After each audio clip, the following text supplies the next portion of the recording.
여러분과 함께 지난 이틀 동안 지난 오늘 3일째인데 참 시간이 빨리 지나갑니다. 그러나 하나님의 은혜 가운데서 우리가 또 좋은 말씀을 통해서 교류가 있기를 원합니다. 오늘 찬양대 너무 감사합니다. 이 선교사는 이 찬양대 보면 가슴이 좀 두근두근해요. 이렇게 여러 사람이 찬양하는 거 한 1년 만에 듣는 것 같습니다. 한번 선교지에 가면 이런 기회가 없어요. 그러다 보니까 참 찬양이 이렇게 가슴에 와닿고 그런 것 같아요. 오늘 어머니 주일인데 우리 어머님들이 우리 자녀들을 생각해보고 내가 또 엄마로서의 삶을 돌아보면 어떤 데는 가슴이 두근두근한 것 같아요. 잘해서도 그렇고 좀 어려웠어도 그렇고 뭐 여러 가지 개인적인 차이가 있는 것 같습니다. 우리가 이렇게 종종 먹기도 하고 좋아하는 고기 중에 하나가 연어라고 하는 고기가 있어요. 셀몬이 있죠. 셀몬 좋아합니다. 사람들이. 그런데 이 연어의 이제 일생을 살펴보게 되면 그 연어의 일생이 우리 사람들의 일생과 아주 유사합니다. 연어는 강에서 태어나가지고 바다로 나가야 합니다. 그 바다로 나가서 그 한 3,000km 정도를 갖다 여행을 해가지고 나중에 귀소본능 자기가 태어난 곳으로 다시 돌아갑니다. 그 너무 신기해가 3,000km 어떻게 하냐? 냄새를 맡고 간답니다. 참 이 자연의 오묘함이라고 하는 게 참 어떻게 설명이 안 되는 거야. 여러분들이 3,000km 떨어진데 냄새, 우리로서는 도저히 불가능한데 이 연어는 가능을 합니다. 그런데 이 연어는 돌아가면서 굉장히 많은 위기를 겪습니다. 어떤 위기를 겪냐면 이 낚시꾼들 때문에 낚시꾼들에게 잡히는 위기가 있어요. 또 사람에게 이제 그 위기도 있지만은 곰한테 잡힙니다. 저 알래스카 같은데 여러분들 그 영상을 보게 되면 곰이 탁 잡아먹는 이런 거 있어요. 그런 것뿐만이 아니라 요즘은 공해 문제가 많아가지고 공해를 뚫고 나가야 됩니다. 굉장히 어려워요. 그러니까 공해 문제라든지 낚시라든지 또 이렇게 곰의 밥이 된다든지 이런 것들은 자기 의사와 관계없이 항상 이 연어는 위기에 있다는 거야. 그런 위기를 뚫고 자기가 태어났던 곳으로 가가지고 알을 까가지고 이 알들이 어떻습니까? 다 엄마에게 붙어가지고 수많은 알들이 붙어가지고 그 엄마의 살을 다 먹고 나면 결국에 남는 게 뭐냐? 뼈만 남습니다. 그래서 여러분들 이런 거는 얘기만 들었을지 모르지만 저는 뼈만 남아있는 것을 이제 직접 보기도 했습니다. 그래서 우리가 살아가는데 이런 일생이 바로 우리 엄마, 아버지들의 일생이 아닌가. 그래서 이제 가시고기라고 하는 우리 한국의 소설도 나와가지고 그 사람들에게 많은 이제 감동을 주었습니다. 그런데요, 오늘 우리 본문에 보시게 되면 주인공이 모세거든요. 이 모세의 일생도 보게 되면 이 연어의 일생과 아주 유사합니다. 뭐냐면은 모세는 믿음의 가정에서 태어나가지고 참으로 태어나자마자 굉장히 어려운 상황에 놓였어요. 그 당시에 남자애들 태어나면 다 죽는 상황이에요. 그러니까 이게 태어난다는 것이 바로 불행을 초래할 수 있는 그런 상황에 놓여 있더라는 거야. 그런데 너무 다행스럽게 바로의 딸인 공주에게 픽업이 탁 돼가지고 하루아침에 죽을 수밖에 없던 모세가 왕궁에 가지고 왕자의 삶을 삽니다. 그걸 무려 40년을 살아요. 그러니까 40년 동안 참 행복했어요. 그 행복한 삶을 살다가 어느 날 살인사건에 연루가 돼가지고 그야말로 자기는 도망자 신세가 되어버렸어요. 그러니까 이 모세의 삶이라는 게 굉장히 오르락내리락하는 업앤다운이 너무 심한 거야. 여러분들 왕자가 이렇게 완전히 바닥생활한다. 이거 참 쉽지가 않거든요. 저도 세상 살다 보니까 저도 왕자를 만날 수 있는 기회가 있더라고요. 저 동남아시아에 가면 브루나이라고 하는 나라가 있는데 그 나라가 한국의 부산에 와가지고 아시안 게임 할 때 제가 통역하는 그 담당 나라가 브루나이였어요. 그 브루나이 왕자가 오는 거야. 왕자가 오니까 막 그 나라 사람들, 나는 별로 난리가 안 나는데 그 나라 사람들은 난리가 나는 거야. 그래서 얼마나 이 왕자가 대단하냐면 쇼핑을 한 2시간 따라갔는데 정말 쇼핑을 무섭게 하더라고요. 왕자가 대단해요. 그래서 왕자는 눈에 보이면 사는 거예요. 그런데 이 보좌관이 돈을 내는데 한국 돈이 숫자가 크지 않습니까? 그러니까 일부를 하면 막 1,000몇백 원 이러잖아. 그러니까 우리는 계산이 탁탁 되는데 그 보좌관은 계산이 안 되는 거예요. 여러분들 이게 미국 돈으로 뭐 100,000 이러면은 우리 지금 충격이 오지 않습니까? 근데 한국은 100,000 원 해도 별거 안 되는 거. 그러니까 보좌관은 막 돈을 세는데 이 왕자는 막 물건을 사는 거예요. 그러니까 이 보좌관이 돈 내는 속도하고 왕자가 이 물건 사는 속도가 안 맞아요. 보좌관이 얼마나 고생을 하는지 몰라. 저도 옆에서 도와줬는데 보니까 왕자는 저기 가서 또 다 사고. 2시간을 쇼핑하고 나서 이 왕자가 한마디 딱 하대요. 별로 살 것도 없네. 제가 볼 때는 엄청나게 샀는데, 그러면서, 이게 왕자의 삶이라는 게 이런 거구나. 저는 세상에 태어나고 왕자를 처음 봤지만, 왕자가 그렇게 대단하다는 게 이론적으로 느꼈지만, 실제적으로 몸으로 이렇게 보니까 다르더라고요. 모세가 그랬다는 거예요. 모세가 왕궁에서 한마디로 끝내주는 사람이야. 근데 끝내주던 사람이 어느 날 살인 사건에 연루가 돼가지고 도망자가 돼버린 거야. 하루아침에 인생의 가장 어려운 바닥 인생이야. 제가 오늘 아침에 영어 부서에서 얘기했는데 한국 사람들이 보리스 말만 있으면은 무슨 살이 하지 말라고 그러죠? 자가살이 하지 말라고 그러죠. 힘들거든요. 눈치 많이 봐야 되고 막 그럴수록 여자가 막 목소리가 커가지고 남편이 막 계속 기죽고 이래가 몇 년 동안 살아요? 40년을 살면 뭘 잘할 것 같아요? 눈치가 완전히 도사급이 됩니다. 그렇게 모세가 사는 거예요. 그러니까 남자는 무슨 힘으로 산다고 그래요? 자존심으로 삽니다. 여러분들 오늘 어머니날이고 남자를 갖다 뭐 생각도 안 하십니까? 남자는요, 자존심을 상하게 하면은 그냥 맹수처럼 변해버립니다. 근데 자존심을 잘 이렇게 살려주면 여자 말 듣는 게 또 남자예요. 그래서 여러분들 오늘 집에 가셔가지고 남자의 자존심을 살릴 수 있는 일이라고 한다면 뭐든지 하십시오. 그럼 여러분들 오늘 지나고 나 내일부터 뭔가 좀 달라지는 일이 일어날 거예요. 모세가 그런 삶을 사는가?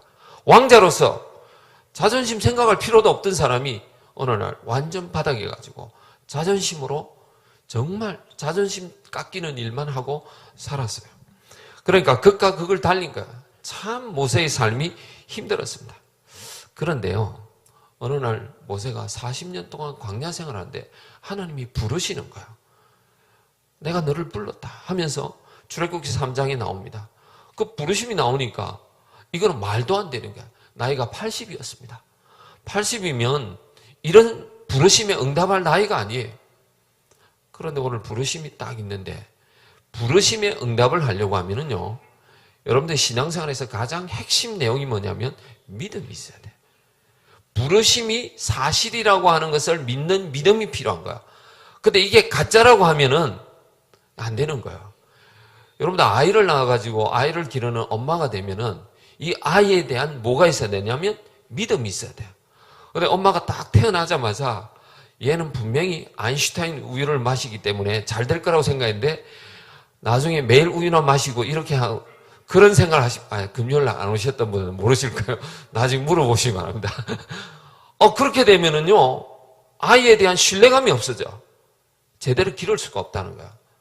우리가 신앙생활 하면서 신앙생활을 제대로 해 가려고 하면은 가장 중요한 게 뭐예요? 하나님이 누구신가에 대한 믿음이 있어야 돼요. 자, 우리가 오늘 이 말씀을 통해서요, 모세가 살아왔던 이 인생에서 모세를 움직이는 가장 핵심적인 내용, 바탕에 깔고 있는 게 믿음인데 그 믿음이라고 하는 게 뭐냐 이거야. 첫 번째로 믿음은요, 보이지 않는 가치와 보이는 가치와의 싸움이에요. 싸움이란 게. 제가 오래전에 네덜란드를 갔습니다. 네덜란드에 가지고 그 유명한 반 고라고 하는 이 미술가가 있습니다. 그림을 그린 사람인데 그 사람의 이제 박물관이죠. 그 그림 박물관을 갔는데 규모가 정말 어마어마하더라고요. 제가 하여튼 그림으로만 그렇게 큰 그림을 처음 봤어요. 정말 세계적인 아, 미술가다. 이런 거. 근데 이 미술가들은요, 그림 그리는 사람들의 특징이 뭐냐면, 가난하게 살아요. 그리고 그림을 가지고 참 돈 벌었다는 사람 별로 없어요. 내가 지금 현역으로 그림을 그리는데 그 가치가 잘 안 나타나는 거야. 반고도 마찬가지였어. 근데 언제 나타납니까? 죽은 다음에. 나하고 아무 상관이 없어. 내가 좀 그려놨는데 이거 아무 상관이 없는데 다른 사람들이 가가지고 누리는 거예요. 그렇게 되면은 아마 이 미술가들은, 그림 그리는 사람들은 어떻게 생각할까요? 뭐 내 죽고 난 다음에 일어나는 가치라면은 이런 거 뭐 할 필요가 있겠나? 이렇게 생각한 게 당연하지 않습니까? 그런데도 그렇게 하지 않아요. 돈이 안 돼가지고 고생하면서도 집에서 그림을 그린 거야. 그림을 그려. 이 악기 하는 사람하고 그림 그리는 사람의 차이가 뭐냐면, 악기는 어느 수준에 올라가면 레슨비도 안 들여도 돼요. 그 다음에 악기 하나를 가지고 살아가는데, 그림 그리는 사람들은 평생 투자를 해야 되더라고. 왜냐하면 물감이 있어야지 그릴 거 아닙니까? 그러니까 계속 돈 들어가는데 들어오지 않는 거예요. 그런데 왜 미술대학의 경쟁률이 높을까요? 왜 화가들이 돈도 안 되는데 그렇게 많은 투자를 할까? 인생을 투자하는 거예요. 거기에는 가치가 있다는 거예요. 여러분들, 우리 오늘 여기 수많은 어머니들이 있는데, 어머니들이 아이를 낳는 것이 그냥 나아지니까 나아졌다, 이렇게 생각하지 않아요. 이 자녀라고 하는 것이, 우리가 결혼을 해가지고 낳을 때는 그 의미를 잘 몰랐을지는 모르지만, 낳아보게 되면 그 자녀가 어떻게 하냐면 어떤 가치가 있는가를 알게 되는 거야. 그래서 오늘 이 모세의 부모도 마찬가지예요. 임신이 됐는데 아마 요즘식으로 얘기하면, 야, 얘는 태어나자마자 죽을래니까 그냥 이렇게 낙태를 해가지고 지워야지, 이런 생각하지 않아요. 부모들은 그렇다는 거야. 왜? 이 아이가 주는 보이지 않는 가치가 엄청나다는 거예요. 그래서 우리는 엄마가 된다라고 하는 것은, 어머니가 된다는 것은, 또 우리 신앙생활을 한다라고 하는 것은 항상 뭐하고 뭐의 싸움이냐면, 보이는 가치와 보이지 않는 가치가 충돌하는 거예요. 그래서 여러분들이 이제 아이를 기르시면서, 뭐 아이들 참 복잡한 아이들 많죠. 그런 아이들이라도 그 아이의 겉에 나타난 것을 보고 평가하는 것이 아니고, 그 아이가 가지고 있는 보이지 않는 가치를 보고 엄마가 돼야 되는 거야. 그게 참 중요합니다. 제가 아는 분은 저에게 와가지고 딸을 자랑을 하는 거야. 한국에서 예원여중을 들어갔습니다. 예원여중이라면 한국에서 음악으로서 중학생들 최고 학교예요. 근데 이 엄마는 음악 선생이었어요. 그래서 음악 선생했던 엄마가 딸이 예원여중을 들어가니까 너무 좋아합니다. 그렇게 해가지고 뭐 한 통도 내고 참 좋은 시간을 보냈는데, 또 찾아왔어. 또 찾아왔는데 엄마가 뭐라고 얘기하냐면, 목사님, 우리 딸이 참 좋은 중학교를 들어갔는데 요즘 고민이 많아요. 왜요? 그러니까, 솔직히 남자한테 말도 못하겠는데 우리 딸이 학교에 가서 공부 꼴찌합니다. 그래요. 무슨 찌요? 꼴찌. 그러니까 엄마가 너무 마음이 아픈 거야. 그래서 제가 그래서, 집사님 옛날에 학교 교사했잖아요. 그러니까 학교 가니까 꼴찌 없던가요? 그러니까 꼴찌 많더래. 그러니까 그 꼴찌가 당신 딸이 됐을 뿐이지 세상에는 꼴찌가 많이 있다. 혹시 여러분들 자녀 중에 꼴찌가 있을지 모르는데 저는 없기를 기대하지만 있을 수는 있어요. 그래서 제가 이런 얘기를 했습니다. 세상에 공부를 열심히 해가 꼴찌하는 것은 천재다. 공부를 열심히 안 해, 아예 백지를 갖다 내가지고 꼴찌하는 거는, 그거는 뭐 있을 수 있는 얘기야. 근데 시험도 제대로 치고 공부도 했는데 꼴찌하는 거, 이거는 천재가 아니면 못하는 거예요. 1등이 훨씬 쉬워요. 이거 굉장히 어려운 거야. 제정신에 공부해가지고 꼴찌했다? 그럼 엄청나게 칭찬하라고 그랬어요. 정말 말은 그렇게 하지만 내 아이가 꼴찌 해올 때 정말 아이를 포기하고 싶은 게 솔직히 우리 마음 아닙니까? 근데도 엄마들은 포기하지 않는다는 거야. 왜요? 그 아이가 주는 가치가 있다는 거예요. 그 아이가 주는 가치가 있어요. 그러고 저하고 헤어진 다음에 10년쯤 지난 다음에 그 아이의 소식을 듣게 됐습니다. 놀랍게도 미국의 최고의 음악대학인 줄리아드 대학을 들어갔습니다. 아멘이 안 되십니까?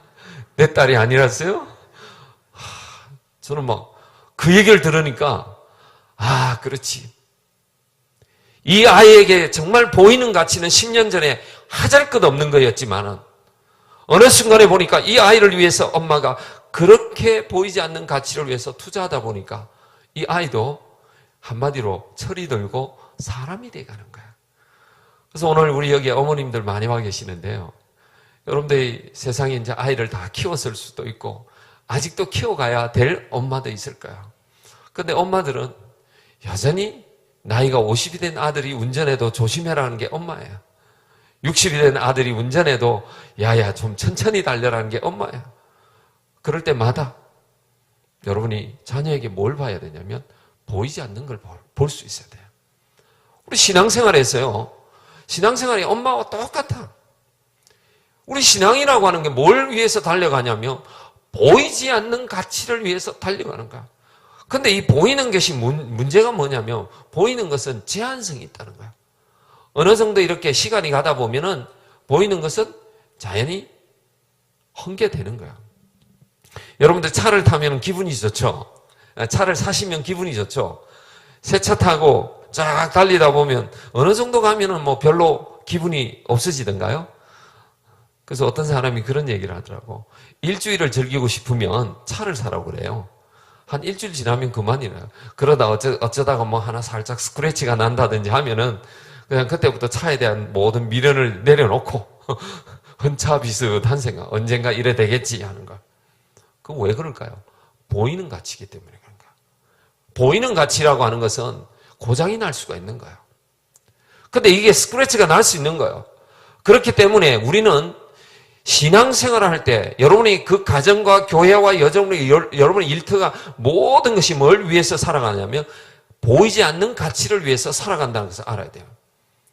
그래서 우리 교회가 이거 뭐 하는 데냐? 여기 모여가지고 우리끼리 막 즐기는 데냐? 아니에요. 그런 요소는 10% 있어요. 그런데 대부분은 뭐냐면 보이지 않는 가치를 위해서 달려가는 거야. 영혼을 살리기 위해서 여러분 시간을 내야 돼요. 여러분이 선교를 가야 돼요. 여러분이 투자를 해야 돼요. 다 그런 거예요. 그래서 오늘 이 모세는요, 보이지 않는 가치를 위해서 뭘 했냐면 고난을 즐겼다는 거야. 고난을 선택했다는 거야. 엄마들이 얼마나 고난이 많습니까? 도시락 싸준다고 고난, 아이들이 뭐 또 공부를 위해서 라이드를 해주고 뭐 픽업을 하고 여러 가지 수고인데, 그런데요, 알고 보니까 고난이라는 게 즐거움이더란 거야. 즐거움이야. 아이들이 크고 나서 보니까 그때는 참 힘들었는데 그게 즐거움이란 거야. 오늘 여러분들이 어떤 상황에 있었어요? 특별히 엄마로서의 자녀들의 상황은 여러분이 즐길 수 있는 상황이야. 60된 아들이 있으면은 60된 아들로 인해서 엄마는 즐기는 거야. 그 약간의 어려움이 있다. 우리 아까 보니까 우리 박 목사님 애들이 지금 몇 명이 돼가지고 요즘은 굉장히 상받을 집안이네요. 보니까 하도 애들 안 낳으니까. 근데 이 정도 기르려면 쉽지는 않아요. 뭐 여러 가지 필요가 많아요. 그러면은 그 필요가 많고 하지만은 제가 보니까 저도 이제 그런 시간이 지나고 보니까 그때 그 즐거움이 있는 거야. 고난은 있지만 반드시 즐거움이 있다는 거야. 그래서 우리가 신앙생활을 하실 때 우리 마음속에 꼭 지니고 가야 되는 게, 그래, 신앙은 고난이 있는 거야. 그런데 고난에는 참 보이지 않지만은 가치가 있는 거야. 이렇게 한다면은 오늘 여러분의 가정이 참 평안해요. 교회가 평안하고 정말 하나님 앞에서 좋은 일들이 많이 생길 줄로 믿습니다. 두 번째로요, 믿음이라고 하는 것은 하나님의 능력과 사단의 능력이 대결하는 거예요.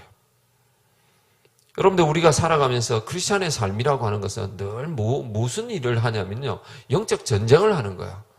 영적 전쟁이에요. 사람에게는 수없이 많은 영적 전쟁들이 있습니다.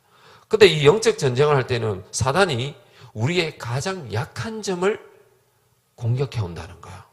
내 강점을 공격할 필요는 없어요. 내가 있잖아요. 멋있는 사람이라고 생각해 보세요. 제가 이렇게 아름다운 머리를 가지고 있고 몸매를 가지고 있고 뭐 공부도 잘하고 가진 것도 많고 막 그러잖아요.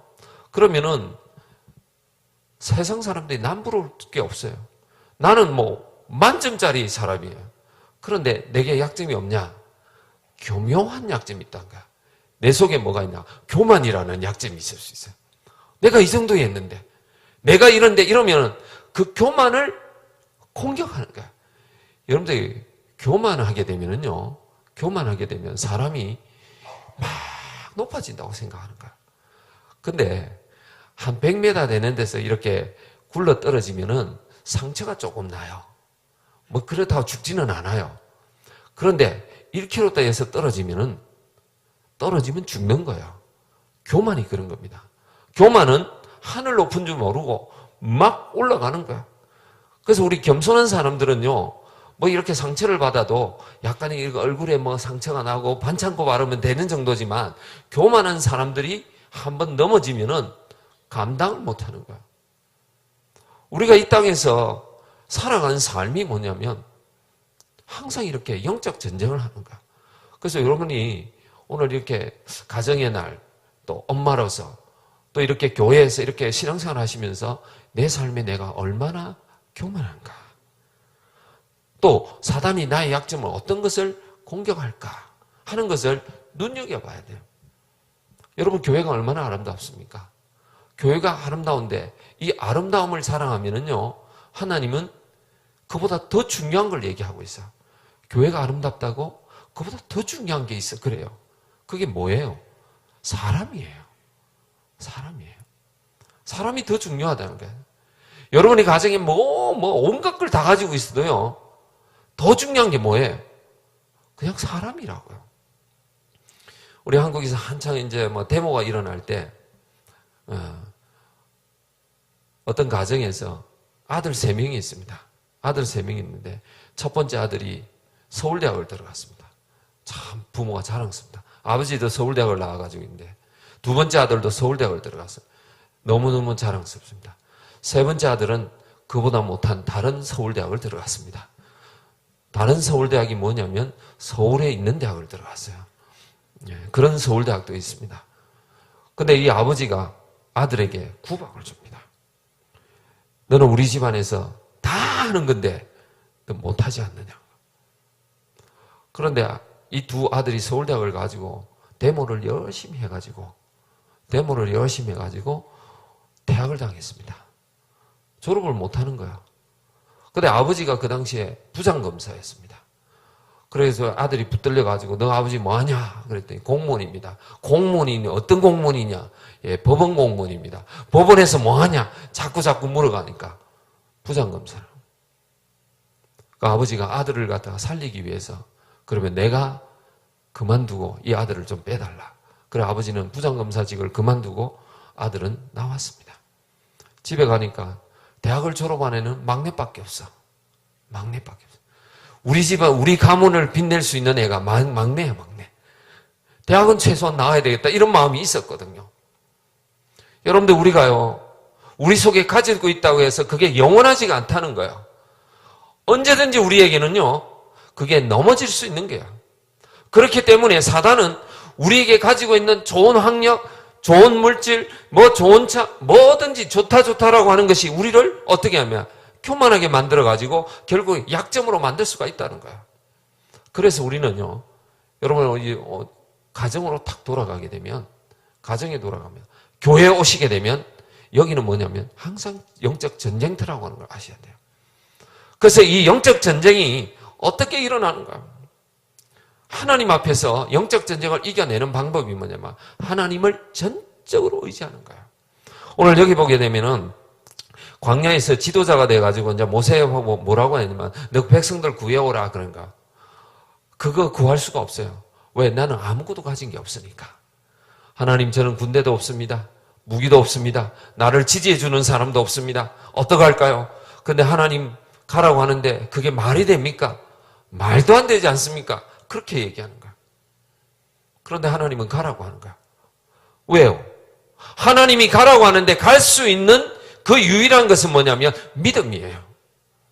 선교지에 가려고 하면은요, 참 많은 것을 내려놓아야 됩니다.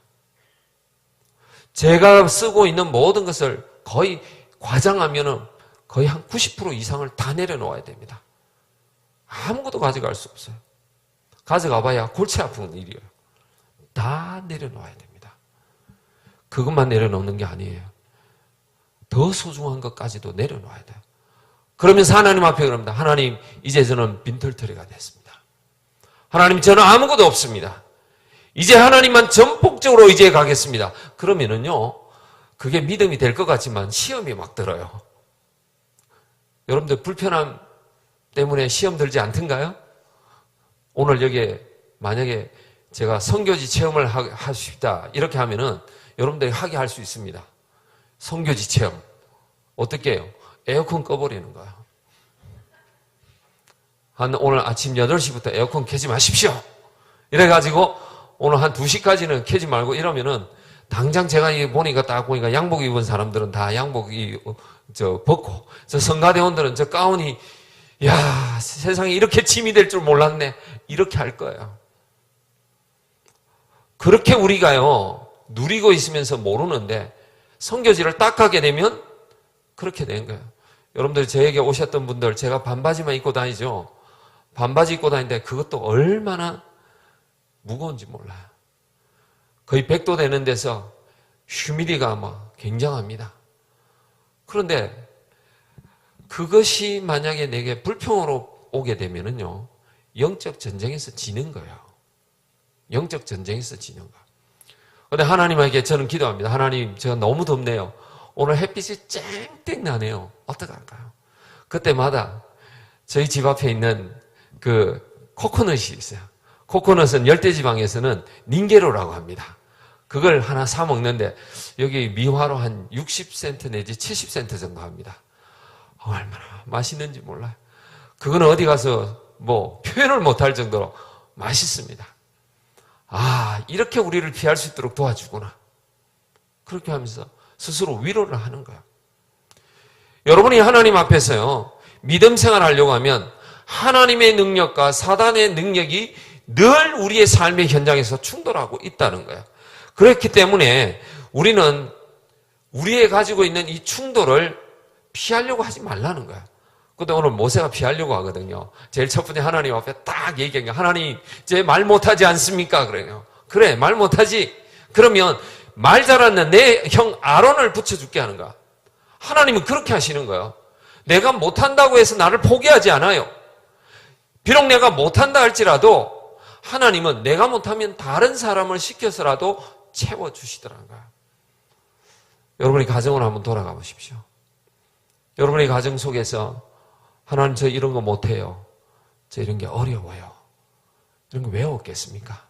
다 있을 수 있습니다. 그런데요, 그때 여러분은 어떻게 이겨내세요? 어떻게 이겨내세요? 여러분, 전자제품이 있는데, 뭐 핸드폰도 있고 뭐 여러 가지 전자제품들이 있는데, 전자제품이요, 쓸모가 참 많지만은 어떤 데는 다 쓸모없는 때가 많아요. 어떤 데요? 배터리가 없으면 쓸모가 없어요. 그래서 어떤 데는 막 그 좋은 전화기를 가지고 가다가 그게 다 떨어져 가지고 쓰지 못하잖아요. 그런 경우가 막 있어요. 근데 그걸 쓰게 하려고 하면은요, 반드시 차징을 해야 돼요. 반드시 배터리를 꽂아야 돼요. 우리가 하나님 앞에서 충만한 삶을 가지고 살아간다고 하지만은 어느 날 보니까 에너지가 떨어지는 거야. 여러분들 에너지가 떨어지지 않습니까? 떨어지면 반드시 차지가 필요해요. 반드시 차지가 필요해요. 우리 오늘 광고를 보니까 현 목사님이 이제 안식오를 하시는데, 이 목사들이요, 생각보다 에너지가 많이 떨어집니다.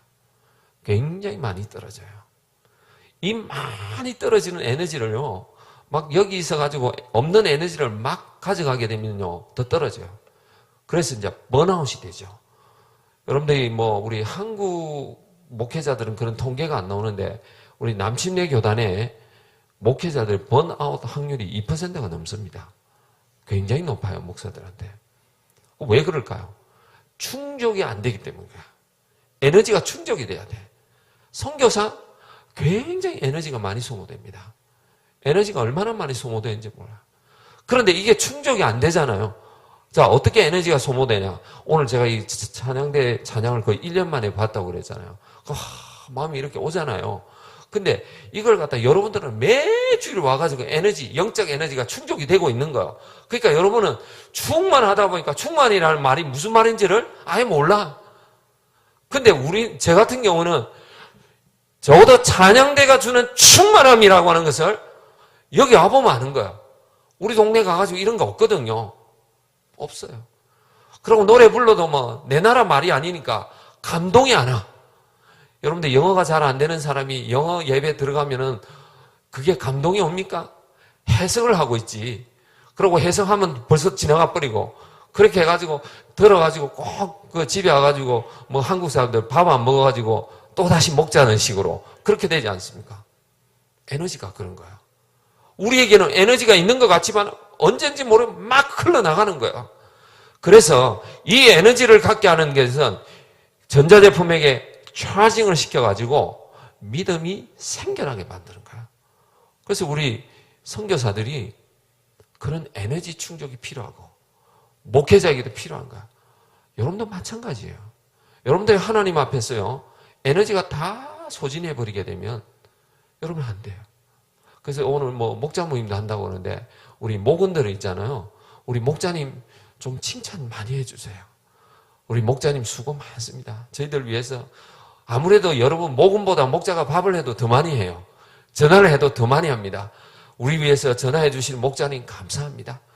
우리 목사님 전화 많이 감사합니다. 우리 사모님 그렇습니다. 하고 이렇게 해줘야 돼. 그게 여러분의 에너지가 돼요. 그러면 또 이 목자들이, 교사들이, 목회자들이 어떻게 하냐면 우리 교인들을 향해서 에너지를 주는 거예요. 그래서 충만해야지 영적 전쟁에서 사단의 능력을 뛰어넘을 수 있다는 거예요. 그러지 않으면요 사단한테 그냥 지는 거예요. 그냥 진다는 거예요. 자, 우리는요 이런 하나님의 능력 앞에서 더욱더 하나님의 능력을 받기 위해서 기도하는 거예요. 애굽에서 힘들고 고통받을 때 기도했거든요. 그래서 기도하는 게 뭡니까? 에너지를 다시 받는 거예요. 에너지를 받으면서 우리가 하나님의 은혜를 많이 체험해야 돼요. 어떤 분이 미국에 이민을 왔는데 한국에서 명문대학을 나와가지고 이민을 왔는데 자기가 영어가 안 되니까 할 게 없어가지고 재봉틀로 이렇게 하는 봉제 공장에 취직을 했습니다. 한국에 있는 걸 다 내려놓고 와가지고 자식들 교육시키겠다고 왔는데 자식들이 마음대로 되질 않아요. 그래서 엄마는 와서 경제적으로 돈을 벌어와야 돼요. 아빠도 그렇게 했습니다. 근데 아이는 집에 갇혀 있는 거예요. 집에 갇혀 있다 보니까 티네이저들이 청바지 탁 몸에 붙는 거 입고 동네 아이들하고 만나다 보니까 마약도 하게 되고 그렇게 됐어요. 엄마가 얼마나 힘들었는지 몰라. 나는 아이를 교육시키러 이렇게 미국에 왔는데 내가 세상에서 해보지 않는 일을 지금 하고 있는데 애가 이게 뭐냐 이거. 구박을 하고 아무거나 여러 가지를 해도 말을 듣질 않는 거야. 오히려 더 빗나가는 거야. 그러다가 어느 날 보니까 십자가를 보게 됐어요. 평생 살아가면서 교회라고 하는 데를 가보지도 않는 이 엄마가 저 십자가 그래 한국에 있을 때 보니까 교인들이라고 가던데 저희가 뭐 위로가 있지 않겠나고 엄마가 아이를 데리고 가서 목회자를 만났습니다. 처음 온 아이를 보고 목회자가 뭐 해줄 게 없어요. 기도해줘서 교회 계속 나오십시오. 교회 계속 나오다 보면은 이 아이가 바뀌게 될 것입니다. 엄마가 얼마나 답답한지 그래 교회 가자. 교회 가자 한다고 갑니까? 이렇게 저렇게 해가지고 아이를 데려와가지고 교회 와서 놀게 했습니다. 뭐 여러분들이 교회 안 올라오는 아이들을 교회 와서 신앙생활 해라. 그건 좀 사치스러운 거야. 그건 교회 와서 놀자 하면 돼요. 여기 또 체육관 짓는다고 그러는데 아이들 좀 많이 놀게 하세요. 참 좋은 것 같아요. 아이들이 교회 와서 놀아야지 저 밖에 가서 놀면 어떻게 돼요? 그럼 여러분 가정 골치 아픈 일 많이 생겨요. 지역사회의 사람들을 향해서 교회 와서 많이 놀게 하세요. 이 엄마도 교회 와서 놀게 했어요. 근데 아이들이 와서 보니까 다른 아이들을 보게 된 거예요. 다른 아이들이 와서 찬양팀, 또 성경 공부 이런 것도 쭉 보니까 이 아이가 그 아이들 속에서 들어간 거야. 그럼 나도 언젠가 좀 일을 해야지 했는데 이 아이가 그림을 잘 그려요. 다른 아이들은 그림을 잘 못 그리는데 이 아이는 그림을 잘 그려요. 그 목사님이 그럽니다. 우리 교회에서 요즘은 막 프린트 해내지만은 옛날에 다 글 쓰고 그림 그리고 다 했잖아요. 너가 그걸 하면 좋겠다니까. 교회를 갖다 다 바꿔버려요. 원체 그림을 잘 그리니까. 그러니까 이 엄마가 교회 와가지고 뭐 신앙생활 하는 게 아니고 그냥 아예 좀 잘 되라고 해서 들어왔는데 보니까 하나님을 만나게 된 거야. 아이를요, 세상의 방법으로 바꾸기 어려운 거야. 하나님의 방법 속에 딱 들어오니까 하나님의 영광로 속에서 막 배우니까 아이가 변하더라는 거야. 우리가요, 하나님의 능력으로 사단의 능력을 이겨내는 거야. 마약하는 애들을 마약 끊으라고 한다고 끊겠습니까? 사단에 꽉 붙들려 있는데 그거 쉽지 않다는 거예요. 정말 이겨낼 수 있는 것은 뭐냐면 하나님의 능력이에요. 그래서 오늘 우리 많은 어머님, 아버님, 또 우리 어른들이 이 땅에 살아가면서 하나님의 능력을 사모하세요.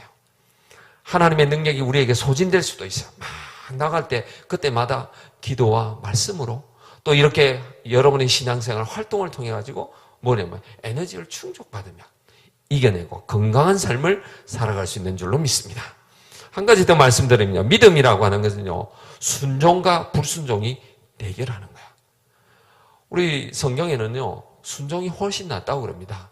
근데 사단은 어떻게 하냐면 불순종이 낫다고 얘기합니다. 야, 그거 들어봐야 뭐 할 거야? 그렇게 얘기합니다.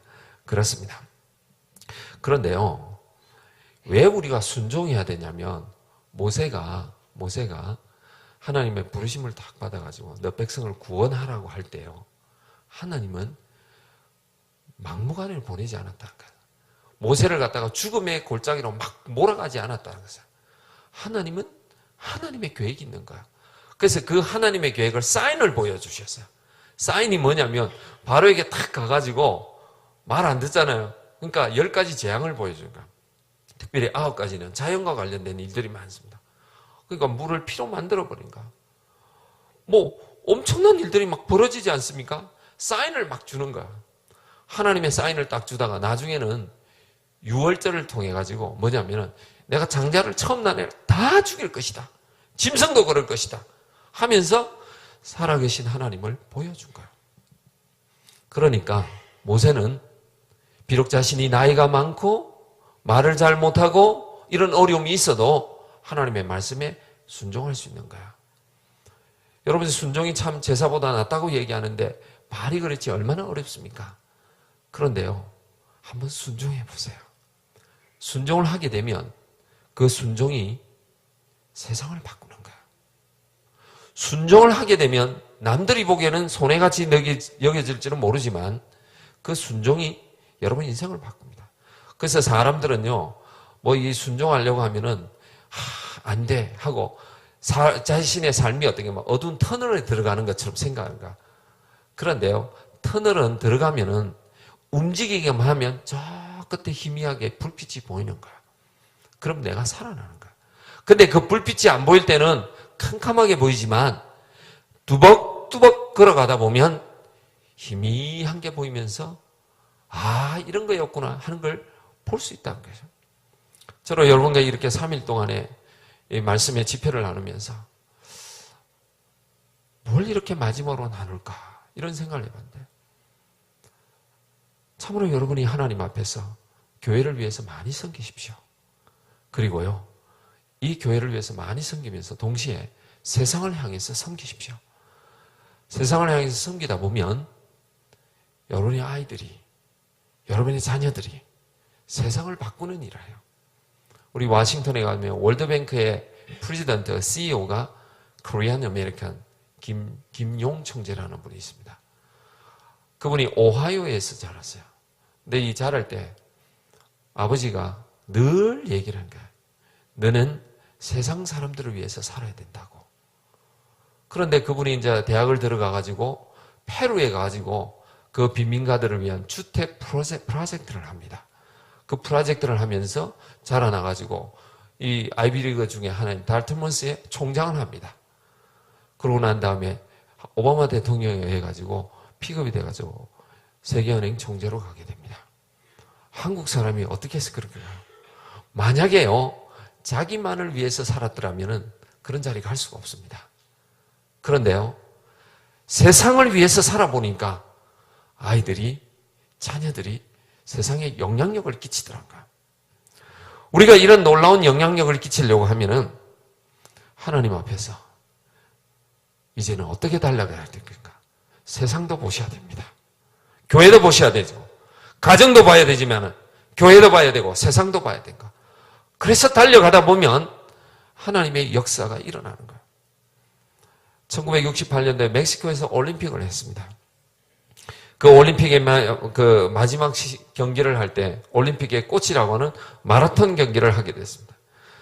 이제 날씨가 어두워지고 좀 더 쌀쌀하고 이런 거의 경기가 다 끝나고 사람들이 주선주선 자기 물건을 들고 집으로 돌아가려고 합니다. 근데 스테디움에 있던 소수의 사람들이 있는데 조금 있다 보니까 경찰 사이렌이 막 울리면서 들어오는 거야. 그래 보니까 한 마라토너가 다리를 쩔뚝쩔뚝 거리면서 들어오고 있는 거예요. 탄자니아 국가대표 선수인데 중간에 이렇게 무릎에 통증이 오고 다리가 아파가지고 할 수가 없었다. 그래가지고 정말 끝까지 달려왔어요. 달려와가지고 사람들의 기립박수를 막 봤어요.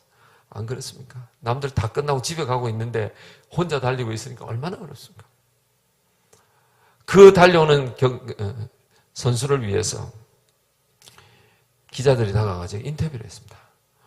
왜 당신은 포기하지 않았습니까? 그랬더니 이 선수가 이런 얘기를 합니다. 탄자니아에서 이 멕시코까지는 무려 7,000km입니다.